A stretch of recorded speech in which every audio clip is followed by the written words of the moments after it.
Hello friends, welcome to vision point. My name है Raksha Srivastava. Friends, आज हम बाल विकास एवं शिक्षा शास्त्र के इंपॉर्टेंट क्वेश्चन को डिस्कस करेंगे जो कि फ्रेंड एग्जाम के लिए इंपॉर्टेंट है। तो स्टार्ट करते हैं। फर्स्ट क्वेश्चन है, अभिकथन ए कहता है कि बहुत कम उम्र में दुनिया भर में अधिकांश संस्कृतियों में लड़कियां जो होती हैं गुड़ियों को खिलौने के रूप में देखती हैं और चुनती हैं, जबकि लड़के कारों के साथ खेलना पसंद करते हैं। ओके, एंड कारण आर है, बच्चे किसी विशेष संस्कृति की अपेक्षाओं के आधार पर एक लड़के या लड़की के लिए क्या उपयुक्त माना जाता है, इसके बारे में जानकारी व्यवस्थित करते हैं और उसके अनुसार व्यवहार करते हैं। तो इसमें राइट आंसर जो हो जाएगा फ्रेंड, ए और आर दोनों सही है, और आर जो है सही व्याख्या करता है एक ही। ओके, राइट आंसर ही सेकंड हो जाएगा, क्योंकि बच्चों को बाल्यावस्था से ही यह दिखाया जाता है और सिखाया जाता है कि उनके लिए क्या उपयुक्त है, क्योंकि लड़कियों के लिए क्या सही है और लड़कों के लिए क्या सही है, तो बच्चे उसी के अनुरूप जो है वो आगे चलकर व्यवहार करते हैं। ओके, तो इसमें जो राइट आंसर होगा फ्रेंड वो ए और आर दोनों सही है, और आर जो है एक ही सही व्याख्या करता है। राइट आंसर ही सेकंड हो जाएगा। नेक्स्ट क्वेश्चन है फ्रेंड कि शिक्षा कक्षा में लड़कों के लिए एक शिक्षक की टिप्पणी, मजबूत बनो और लड़कियों की तरह नम्र व्यवहार मत करो, किसको बढ़ाना देगा? वो देगा फ्रेंड इसमें जेंडर रूढ़िवादिता को बढ़ावा देगा। राइट आंसर ही सेकंड हो जाएगा, क्योंकि यह बात है कि यह कार्य लड़कों की तरह मत करो और या लड़कियों की तरह मत करो, सीधे सीधे जेंडर रूढ़िवादिता को बढ़ावा देता है। ओके, राइट आंसर ही सेकंड हो जाएगा। नेक्स्ट क्वेश्चन देखते हैं, शिक्षकों को जेंडर तटस्थ भाषा का प्रयोग करना चाहिए और चर्चा करनी चाहिए कि जेंडर एक सामाजिक संरचना है जिससे कि जेंडर समता को बढ़ावा मिले। ओके, क्योंकि शिक्षकों को ऐसी भाषा का प्रयोग करना चाहिए जिसमें किसी जेंडर के लिए कुछ विशेष कथन ना हो, उनको समान जो है लेकर चलना चाहिए। ओके, तो राइट आंसर जो होगा फ्रेंड वो 4 हो जाएगा। आगे देखते हैं फ्रेंड, नेक्स्ट क्वेश्चन क्या है, यह संभावित है कि एक बच्ची जो अपने माता पिता को गैर अनुरूपवादी जेंडर व्यवहार करते हुए देखती है, तो फर्स्ट है जेंडर रूढ़िवादिता का पालन करेगी, सेकंड है पारंपरिक जेंडर भूमिकाओं पर सवाल उठाएगी, थर्ड है जेंडर निरंतरता का पालन करेगी, फोर्थ है जेंडर पूर्वाग्रह से ग्रसित होती है। यह संभावित है कि एक बच्ची जो अपने माता पिता को गैर अनुरूपवादी जेंडर व्यवहार करते हुए देखती है, वो जो है पारंपरिक जेंडर भूमिकाओं पर क्या करेगी? सवाल उठाएगी। ओके, राइट आंसर ही सेकंड हो जाएगा। क्यों? क्योंकि गैर अनुरूपवादी जेंडर व्यवहार का अर्थ जो होता है वह बच्ची अपने पिता को किचन का कार्य और माता को बाहर आने जाने का कार्य करते हुए देखती है, और यह व्यवहार जो है ट्रेडिशनल जेंडर रूल से अलग है। इसलिए यह बच्ची पारंपरिक जेंडर भूमिकाओं पर जो है सवाल उठाएगी, जिसके अंतर्गत लड़कियां किचन का कार्य करती हैं और लड़के जो है घर से बाहर का कार्य करते हैं। ओके, राइट आंसर जो होगा फ्रेंड वो सेकंड हो जाएगा इसमें। नेक्स्ट क्वेश्चन देखते हैं, कथन ए कहता है शिक्षिकाओं को यह मानना चाहिए कि उनके जेंडर से अनपेक्ष सभी बच्चों में तार्किक, गणितीय व भाषाई कौशल होते हैं। ओके, ये करेक्ट है। तर्क आर है कि जेंडर एक सामाजिक संरचना है, तो ये भी करेक्ट है। तो ए और आर दोनों सही है, और आर जो है वो एक ही सही व्याख्या करता है। ओके, तो राइट आंसर जो होगा फ्रेंड फर्स्ट हो जाएगा। आगे देखते हैं नेक्स्ट क्वेश्चन क्या है। नेक्स्ट क्वेश्चन है, बच्चों में जेंडर रूढ़िवादिता और जेंडर भूमिका अनुरूपता को कम करने के लिए निम्न में से कौन सी प्रभावी युक्ति है? तो फर्स्ट है फ्रेंड इसमें जेंडर पृथक बैठने की व्यवस्था करना, सेकंड है जेंडर विशिष्ट भूमिकाओं पर ध्यान देना, थर्ड है जेंडर पृथक खेल समूह बनाना, एंड फोर्थ है जेंडर संबंधित पूर्वाग्रहों पर चर्चा करना। तो राइट आंसर 4 हो जाएगा, जेंडर संबंधित पूर्वाग्रहों पर चर्चा करना। ओके, क्योंकि बच्चों को जेंडर संबंधी रूढ़िवादिता और भूमिकाओं के बारे में जागरूक करने के लिए आवश्यकता है कि शिक्षक जो है बच्चों से इस विषय पर खुलकर चर्चा करे। ओके, राइट आंसर ही 4 हो जाएगा फ्रेंड। नेक्स्ट क्वेश्चन देखते हैं,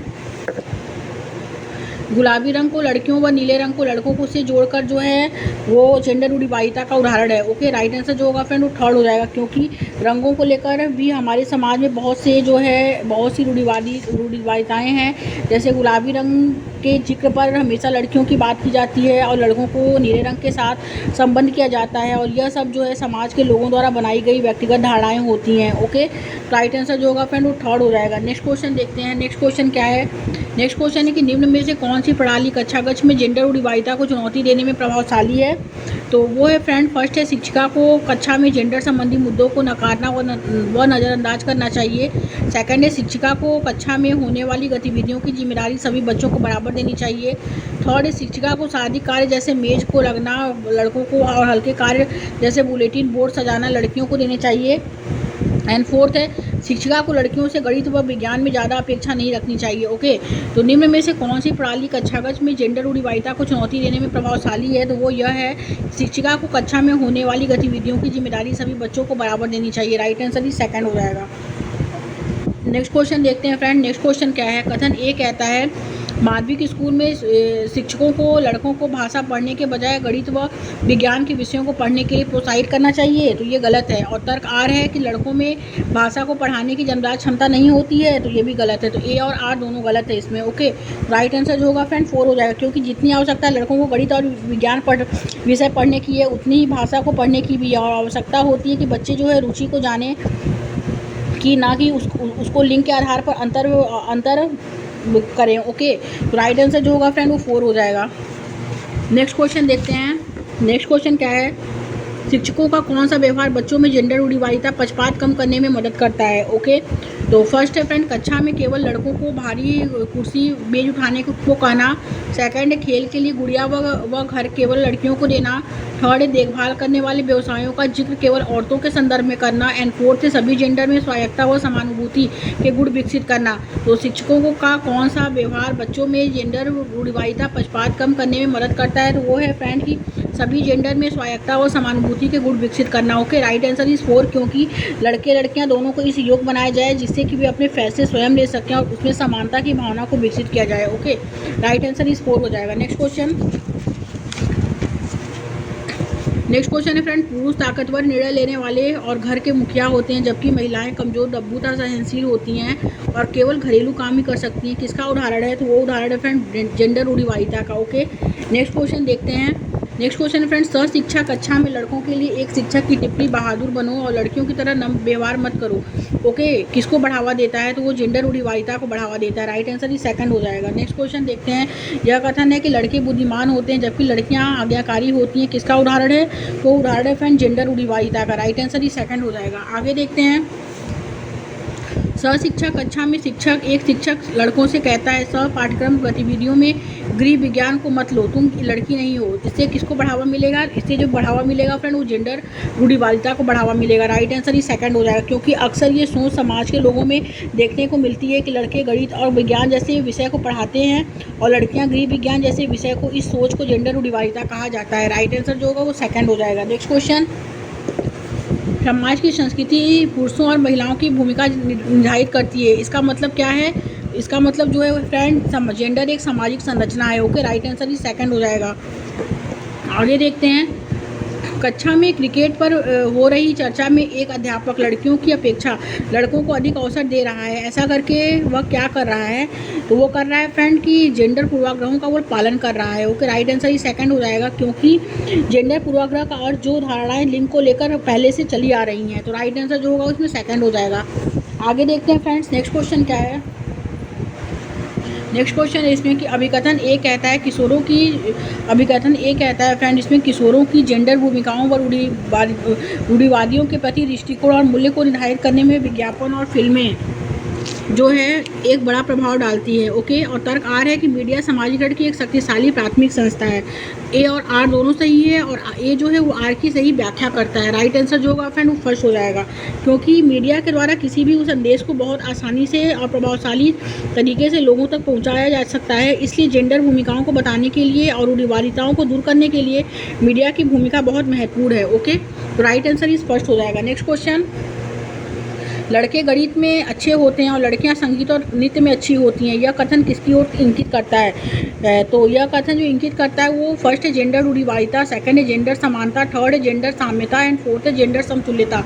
तो राइट आंसर इस फर्स्ट हो जाएगा फ्रेंड, जेंडर रूढ़िवादिता की ओर इंगित करता है। ओके, आगे देखते हैं। नेक्स्ट क्वेश्चन है फ्रेंड, 5 साल की वैशाली ने अपनी माँ से कहा कि माँ मुझे गणित की तरफ फुटबॉल चाहिए, कि माँ मुझे अमित की तरफ फुटबॉल चाहिए। वैशाली को जवाब देते हुए उसकी माँ ने कहा, फुटबॉल से तो केवल लड़के खेलते हैं, मैं तुम्हारे लिए एक छोटी सी प्यारी गुड़िया लाऊंगी। माँ का जवाब क्या दिखाता है, तो वो दिखाता है फ्रेंड लिंग रूढ़िवादिता को दिखाता है। ओके, राइट आंसर जो होगा वो थर्ड हो जाएगा, क्योंकि नेक्स्ट क्वेश्चन देखते हैं। एक प्रश्न उत्तर सत्र के दौरान एक अध्यापक केवल लड़कों को ही अपने भ्रम व प्रश्न पूछने का अवसर दे रहा है। वह प्रत्यक्ष रूप से किसकी प्रस्तुति है, तो ए है जेंडर सशक्तिकरण, सेकंड है जेंडर समानता, थर्ड है जेंडर पक्षपात एंड फोर्थ है जेंडर समतुल्यता। तो राइट आंसर ही थर्ड हो जाएगा, जेंडर पक्षपात का जो है वो प्रस्तुति है। ओके, करेक्ट आंसर ही थर्ड हो जाएगा फ्रेंड्स। नेक्स्ट क्वेश्चन देखेंगे, gender fill in the blanks निर्मित है जबकि लिंग निर्मित है। तो जेंडर किससे निर्मित है, जेंडर जो निर्मित है फ्रेंड वो सामाजिक जैविक से निर्मित है। ओके, जेंडर जेंडर जो है वो सामाजिक से निर्मित है, जबकि लिंग जो है वो जैविक से निर्मित है। राइट आंसर ही स्पष्ट हो जाएगा। नेक्स्ट क्वेश्चन, वैकल्पिक विषयों के चुनाव में लड़कियों के लिए गृह विज्ञान का विषय और लड़कों के लिए शारीरिक शिक्षा के विषय को सीमित कर देने की प्रथा किस पर आधारित है? तो वो आधारित है फ्रेंड जेंडर रूढ़िवादिता पर। राइट आंसर इस फर्स्ट हो जाएगा। नेक्स्ट क्वेश्चन, पाठ्य पुस्तकों में महिलाओं की तुलना में पुरुषों का अधिक प्रतिनिधित्व होना किसका जो है उदाहरण है? तो उदाहरण है फ्रेंड जेंडर पूर्वाग्रह का। ओके, राइट आंसर इस फर्स्ट हो जाएगा। नेक्स्ट क्वेश्चन, लगभग किस उम्र के आसपास प्रायः बच्चों में जेंडर भूमिका की प्रारंभिक समझ आ जाती है? तो वो है फ्रेंड इसमें 4 वर्ष की उम्र में। ओके, करेक्ट आंसर जो होगा फर्स्ट हो जाएगा। 4 वर्ष की उम्र में के आसपास प्रायः बच्चों में जेंडर भूमिका की प्रारंभिक समझ आ जाती है। Right answer is first. Next question है फ्रेंड, विद्यार्थियों में पनपी रूढ़िबद्ध धारणाओं को चुनौती देने के लिए क्या महत्वपूर्ण है? वो है फ्रेंड कि इस तरह के उदाहरण प्रस्तुत करना जो उस प्रकार की रूढ़िबद्ध धारणाओं को नकारते हैं। ओके, राइट आंसर जो होगा फर्स्ट हो जाएगा, क्योंकि रूढ़िबद्ध धारणाओं को चुनौती देने के लिए कुछ ऐसे उदाहरण प्रस्तुत किए जाएं जैसे हमारे विद्यालय की छात्रा अभी कुछ समय पहले ही एक वैज्ञानिक बनी है और हमारे विद्यालय का छात्र बहुत जो है हमारे विद्यालय का एक छात्र अंकित बहुत बड़ा जो है चीप है।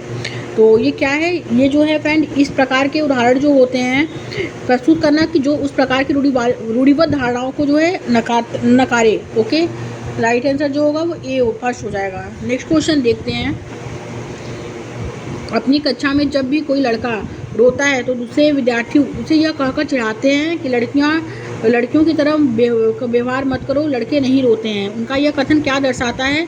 उनका यह कथन लैंगिक रूढ़िवादिता को दर्शाता है। ओके, राइट आंसर इस 4 हो जाएगा फ्रेंड। आगे देखते हैं, कक्षा में जेंडर रूढ़िवादिता को रोकने के लिए यह महत्वपूर्ण है कि क्या महत्वपूर्ण है? तो फर्स्ट है फ्रेंड अंदर जेंडर पारस्परिकता को प्रतिबंधित किया जाए। सेकेंड है जेंडर भेदभाव पर चर्चा करने से बचा जाए। थर्ड है ऐसे उदाहरण प्रस्तुत किए जाएं जो उन रूढ़िवादिताओं को चुनौती दे। फोर्थ, रोजमर्रा की गतिविधियों द्वारा जेंडर पक्षपात किया जाए। तो कक्षा में जेंडर रूढ़िवादिता को रोकने के लिए यह महत्वपूर्ण है कि ऐसे उदाहरण जो है प्रस्तुत किए जाएं जो उन रूढ़िवादिताओं को चुनौती दे। राइट आंसर ही थर्ड हो जाएगा। आगे देखते हैं फ्रेंड्स, नेक्स्ट क्वेश्चन क्या है? नेक्स्ट क्वेश्चन है कि जेंडर क्या है? जेंडर एक ऐसी अस्मिता है जो सामाजिक संरचनाओं द्वारा आकृति पाती है। ओके, राइट आंसर जो होगा वो फर्स्ट हो जाएगा। आगे देखते हैं, निम्नलिखित में से कौन सा कथन लिंग रूढ़िवादिता को दर्शाता है? तो फर्स्ट, लड़कियां लड़कों की तरह ही शैक्षिक क्षेत्र में सक्षम हैं। एंड सेकेंड, लड़कियां हमेशा अच्छा व्यवहार करने वाली, कोमल और भावुक होती हैं। थर्ड है, लड़के और लड़कियां दोनों खेलों में अच्छा करने की क्षमता है। एंड फोर्थ है, लड़कियां लड़कों की तरह शिक्षा और परिवार दोनों को संभाल सकती हैं। तो निम्नलिखित में से कौन सा कथन लिंग रूढ़िवादिता को दर्शाता है? तो वो है लड़कियां हमेशा अच्छा व्यवहार करने वाली और कोमल और भावुक होती हैं। राइट आंसर इस सेकेंड हो जाएगा।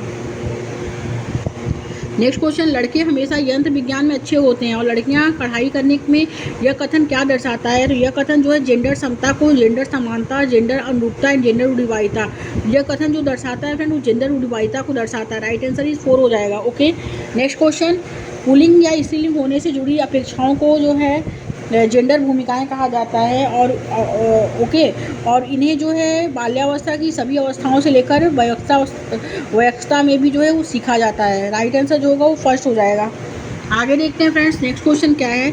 लड़कियों को भाषाओं और कलाओं को अपनाने के लिए प्रोत्साहित करना और गणित और विज्ञान को अपनाने के लिए उन्हें हतोत्साहित करना एक उदाहरण है। तो किसका उदाहरण है? तो वो जेंडर भेदभाव का उदाहरण है। ओके, राइट आंसर इस 3rd हो जाएगा। नेक्स्ट क्वेश्चन, वे बच्चे जो अक्सर अपने अभिभावकों को माने की जेंडर रेखाओं को पार करते हुए देखते हैं, जैसा कि माता को वह उपकरण ठीक करते हुए और पिता को बच्चों की देखभाल करते हुए, उनके संदर्भ में फर्स्ट है, कम संभावना है कि वो जेंडर रूढ़ियों का अनुसरण करेंगे। अधिक संभावना है कि वो जेंडर पृथक्करण का पालन करेंगे। अधिक संभावना है कि वो जेंडर रूढ़ियों का पालन करेंगे। कम संभावना है कि वो समाज में प्रचलित जेंडर मानदंडों के विरुद्ध होंगे। तो वे बच्चे जो कि अक्सर अभिभावकों को मानकीय जेंडर रेखाओं को पार करते हुए देखते हैं, जैसे कि माता को उपकरण ठीक करते हुए और पिता को बच्चों की देखभाल करते हुए, उनके संदर्भ में जो है वो यह है कि कम संभावना है कि वो जेंडर रूढ़िवादिताओं का अनुसरण करेंगे। ओके, राइट आंसर इस फर्स्ट हो जाएगा, क्योंकि यदि बच्चों के माता पिता उनके सामने सही उदाहरण प्रस्तुत करेंगे तो बच्चे में भी उसी प्रकार अपनी सोच को विकसित, बच्चे भी जो है उसी प्रकार अपनी सोच को विकसित कर पाएंगे। और कोई किसी विशेष कार्य को करने के लिए पहले से बनकर नहीं आया है, यह बात बच्चों को समझाना बहुत आवश्यक है। ओके, आगे देखते हैं फ्रेंड्स।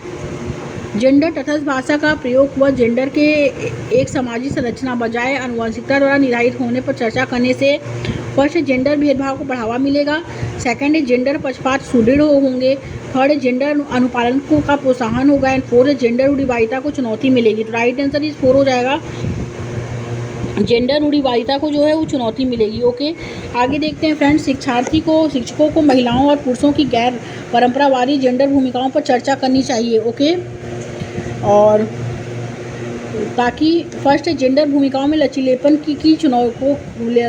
को चुनौती मिले, एंड सेकंड फ्रेंड इसमें जेंडर रूढ़िवादिता को चुनौती मिले, एंड थर्ड है जेंडर पक्षपात को बढ़ावा मिले, एंड जेंडर भेदभाव को बढ़ावा मिले।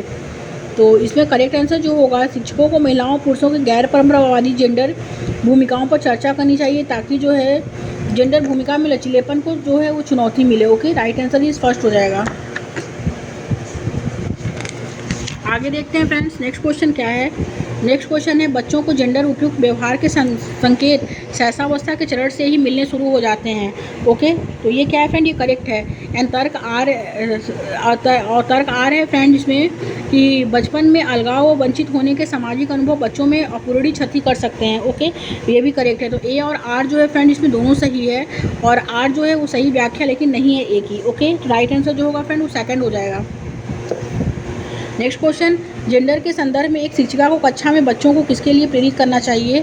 तो वो करना चाहिए फ्रेंड जेंडर बद्धता को, सेकंड है जेंडर स्थिरता को, थर्ड है सामाजिक तौर पर स्वीकृत जेंडर भूमिका को अपनाने के लिए, एंड फोर्थ है जेंडर रूढ़िवादिता में लचीलेपन के लिए। तो right answer is fourth, gender रूढ़िवादिता में लचीलेपन के लिए। ओके, नेक्स्ट क्वेश्चन देखते हैं। अधिकांश यह देखा गया है कि माताओं की अनुपस्थिति में लड़कों की अपेक्षा लड़कियों से घरेलू कार्यों को करने व छोटे भाई बहनों की देखभाल की अपेक्षा की जाती है। यह किसका उदाहरण है। तो यह जो उदाहरण है जेंडर रूढ़िवादिता का उदाहरण है। राइट आंसर इस फर्स्ट हो जाएगा। नेक्स्ट क्वेश्चन, जेंडर स्कीमा सिद्धांत निम्न में से किसकी व्याख्या करता है। तो वो है बच्चे जेंडर भूमिकाएं कैसे सीखते हैं, विकास के मनोलैंगिक चरण, बड़े समाज में विषमता, परतंत्रता, बच्चों का विपरीत जेंडर अभिभावकों के प्रति आकर्षण। तो जेंडर स्कीमा सिद्धांत निम्न में से किसकी व्याख्या करता है। तो वो यह है कि बच्चे जेंडर भूमिकाएं कैसे सीखते हैं। ओके, राइट आंसर इस फर्स्ट हो जाएगा। क्यों, क्योंकि जेंडर स्कीमा सिद्धांत ये बताता है कि बच्चे जेंडर भूमिकाएं जो है को कैसे सीखते हैं, किस प्रकार जो है बचपन से ही उन्हें इन भूमिकाओं के बारे में जो है बताया जाता है, सिखाया जाता है कि लड़कियां यह करती हैं और लड़के यह कर सकते हैं। ओके, तो राइट आंसर जो होगा फर्स्ट हो जाएगा। आगे देखते हैं फ्रेंड्स, नेक्स्ट क्वेश्चन क्या है। अभिकथन ए कहता है गैर अनुरूपतावादी जेंडर भूमिकाओं में पुरुषों और महिलाओं का चित्रण बच्चों को भूमिका लचीलेपन के लिए प्रोत्साहित करता है। ओके, तो ये करेक्ट है। एंड कारण आर है कि जन्म के समय जेंडर का जैविक रूप से निर्धारण हो जाता है। तो ये गलत है। तो ए सही है लेकिन आर गलत है। तो राइट आंसर जो होगा वो थर्ड हो जाएगा, क्योंकि जेंडर एक सामाजिक संरचना है यानी सोशल कंस्ट्रक्ट है, जबकि लिंग जो है वो बायोलॉजिकल प्रोसेस है। Okay, right answer is third. आगे देखते हैं नेक्स्ट क्वेश्चन क्या है। बहुत से टेलीविज़न विज्ञापनों में पुरुष महिलाओं के उनके रूढ़िवादी भूमिकाओं में दर्शाते हैं। एक अध्यापिका को अपनी कक्षा में इस विषय पर किस प्रकार चर्चा करनी चाहिए। तो फर्स्ट है वह उन्हें उन विज्ञापनों में दिए गए वक्तव्यों को उनके ज्यों के त्यों स्वरूप पर स्वीकार करने को प्रोत्साहित करे। सेकंड है वह उन्हें इन विशेषज्ञों को आलोचनात्मक दृष्टि से विश्लेषण कर किसी तार्किक निर्णय पर पहुंचने के लिए प्रोत्साहित करें। थर्ड है उन्हें विज्ञापन में दिए गए तथ्यों के आधार पर निर्णय लेने के लिए प्रोत्साहित करें। एंड फोर्थ है वह उन्हें विज्ञापनों में दिए गए पुरुष महिला व्यवहार को अनुकरण के लिए प्रोत्साहित करें। तो राइट आंसर जो होगा वो सेकंड हो जाएगा कि बहुत से टेलीविज़न विज्ञापनों में पुरुष महिलाओं के उनके रूढ़िवादी भूमिकाओं में दर्शाते हैं। एक अध्यापिका को अपनी कक्षा में इस विषय पर किस प्रकार चर्चा करनी चाहिए। तो वह उन्हें इन विषयों को आलोचनात्मक दृष्टि से जो है विश्लेषण कर किसी तार्किक निर्णय पर पहुंचने के लिए प्रोत्साहित करें। ओके, राइट आंसर ही सेकंड हो जाएगा। आगे देखते हैं फ्रेंड्स, नेक्स्ट क्वेश्चन क्या है। नेक्स्ट क्वेश्चन है कि इनमें से कौन सी शैक्षणिक तकनीकी बच्चों में जेंडर रूढ़िवादिता को कम करने और जेंडर समता को बढ़ावा देने में प्रभावशाली है। तो वो यह है कि कक्षा में जेंडर पूर्वाग्रह पर चर्चा सुसाध्य करना। राइट आंसर ही 4 हो जाएगा। नेक्स्ट क्वेश्चन है कि एक शैक्षिक कक्षा में अध्यापक का निम्नलिखित में से कौन सा व्यवहार नहीं करना चाहिए क्योंकि यह जेंडर रूढ़िवादिता को पुनर्बलित करेगा। तो ये वह यह है कि एक समान लिंग के समूह बनाना तथा लड़के और लड़कियों को पृथक पृथक अधिगम कार्य देना। Right answer is first. आगे देखते हैं कि एक माध्यमिक कक्षा में जेंडर अलगाव आधारित बैठने की व्यवस्था तथा सख्त जेंडर आधारित अधिगम क्रियाकलाप क्या है, तो वो है ए है फर्स्ट, जेंडर की समानता को बढ़ावा देंगे, जेंडर समता को सुशासित करेंगे, जेंडर रूढ़िवादिता को बढ़ाएंगे, एंड फोर्थ, जेंडर रूढ़िवादिता में लचीलेपन को प्रोत्साहित करेंगे। तो करेक्ट आंसर थर्ड हो जाएगा, जेंडर रूढ़िवादिता को बढ़ाएंगे। Okay, right answer is third. Next question देखते हैं। पाठ्य पुस्तकों में स्त्रियों का केवल नारीवादी विशेषताओं जैसे पालन पोषण व देखभाल करने वाली संवेदनशील के रूप में चित्रण किसका उदाहरण है, तो वो उदाहरण है फ्रेंड जेंडर पक्षपात का उदाहरण है। Okay, right answer is second हो जाएगा। आगे देखते हैं। नेक्स्ट एंड लास्ट क्वेश्चन है कि बच्चों में जेंडर रूढ़िवादिता के खंडन हेतु निम्नलिखित में से किसका प्रयोग टालना चाहिए। तो फर्स्ट है फ्रेंड अन्य जेंडर के बच्चों के साथ संयुक्त प्रयास करना। सेकंड है गैर रूढ़िवादी गतिविधियों से जुड़े वयस्कों से अनावरण। थर्ड है लड़कियां कला में अच्छी होती हैं और लड़के गणित में उत्कृष्ट होते हैं जैसी वर्गीय उक्तियों का प्रयोग करना। एंड फोर्थ है विविध जेंडरों के बारे में जन्मजात क्षमताओं और क्षमताओं की सामाजिक अभिज्ञता पर समालोचनात्मक चर्चा करना। ओके, तो बच्चों में जेंडर रूढ़िवादिता के खंडन हेतु निम्नलिखित में से किसका प्रयोग टालना चाहिए, तो वो टालना चाहिए लड़कियां कला में अच्छी होती हैं और लड़के गणित में उत्कृष्ट होते हैं जैसी वर्गीय उक्तियों का प्रयोग करना। ओके, राइट आंसर ही थर्ड हो जाएगा इसमें। Thank you friends.